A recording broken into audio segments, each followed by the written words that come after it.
बुलेटिनच्या सुरुवातीला एक महत्त्वाची बातमी पाहूयात।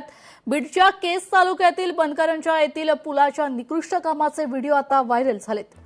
प्रशासनाने दखल घेत पाहणी केली आहे। संबंधित ठेकेदाराला निकृष्ट कामावरून जाब देखील विचारलाय। बनकरांच्या येथील गावालगतच्या नदीवर तब्बल 48 लाख रुपये खर्च करून पूल उभारण्यात आला होता, परंतु हे काम अतिशय निकृष्ट दर्जाचं झाल्याचं एका सामाजिक कार्यकर्त्यानं निदर्शनास आणून दिलं होतं।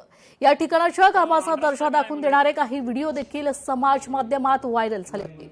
याची तातडीने दखल प्रशासनाने घेतली असून या ठिकाणी अधिकाऱ्यांनी पाहणी केली असता हे काम खरोखरच निकृष्ट दर्जाचं असल्याचं त्यांना निदर्शनास आलंय। यानंतर उपस्थित गावकऱ्यांसमोरच या अधिकाऱ्यांनी कंत्राटदाराला चांगले झापलं असून त्याच्यावर आता काय कारवाई होते याकडे आता सर्वांचं लक्ष आहे।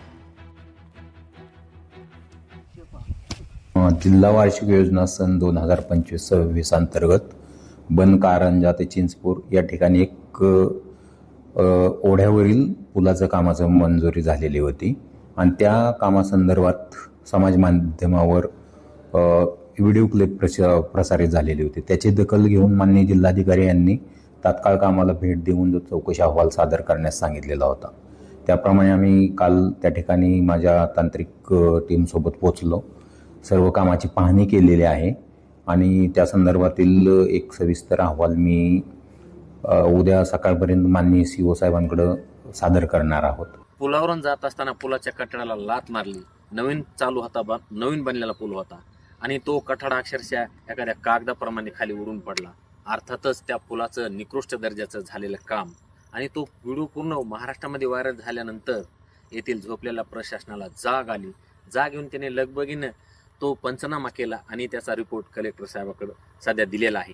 परंतु येथील संतप्त झालेल्या नागरिकांचे असं म्हणणं आहे की जे कोणी गुन्हेगार असतील, तो कॉन्ट्रॅक्टर असेल किंवा त्याला कोण पाठीमागं घालणार असेल, अशाची गुन्हेगारच आहेत हे लोक।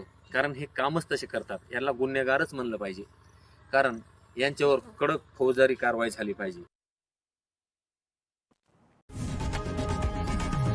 लोकशाही मराठी ऐका, पहा, जागरूक रहा।